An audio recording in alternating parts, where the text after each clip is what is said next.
5 साल हो गए ने तो काम करते हैं। दूरों दूरों लोग आते हैं मूलियां खाना साढ़े को सर्दियों तो गर्मियां कुल्फी खाने ने अवामी होटल कोल स्पैशल कुल्फी तैयार करते हैं बदामा वाली। मिसाले वाली मूलियां आ रही खरियां भाई, मिसाले वाली मूलियां आ रही खरियां भाई।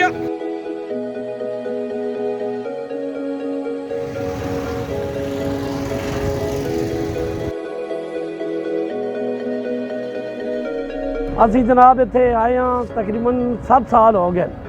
5 साल हो गए साढ़े इत्थे एक्सीडेंट हो गए सी। असी ये काम करते हैं चकवाल तो आए हैं, साढ़ा तलक चकवाल नाल।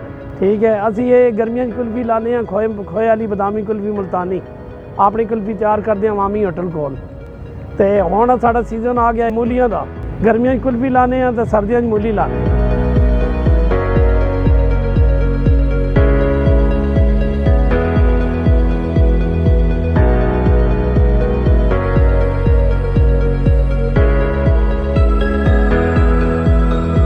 खानी चाहिए सर्दियां गर्मियां नहीं गज़ा है ठंडी है, हर शह की ठंड बचाई सकती मूली खा सकती। मूली सारे अच्छी चीज़ मूली खानी चाहिए।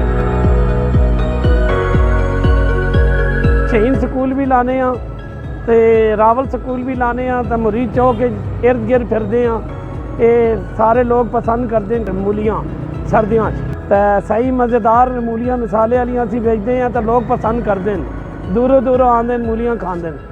काम साड़ा ठीक चलता पे इंशाल्लाह साड़ी सेल हो पैनी है तकरीबन 3500 4000 सेल हो पैनी है मूलियां की। ये हवाई रोजी है, कभी 3000 हो पैनी कभी 2500। घर का निज़ाम चलता पे शुक्र अल्हम्दुलिल्लाह। ये असी जनाब मेहनत करते हैं, ये काम करते हैं। ठीक है, मेहनत तो बगैर कोई काम नहीं होता क्योंकि साड़ा एक्सीडेंट होया इसके बावजूद भी असी जरा मेहनत करते हैं पे लोग साढ़े तो राजी न असी अल्लाह तो राजी है।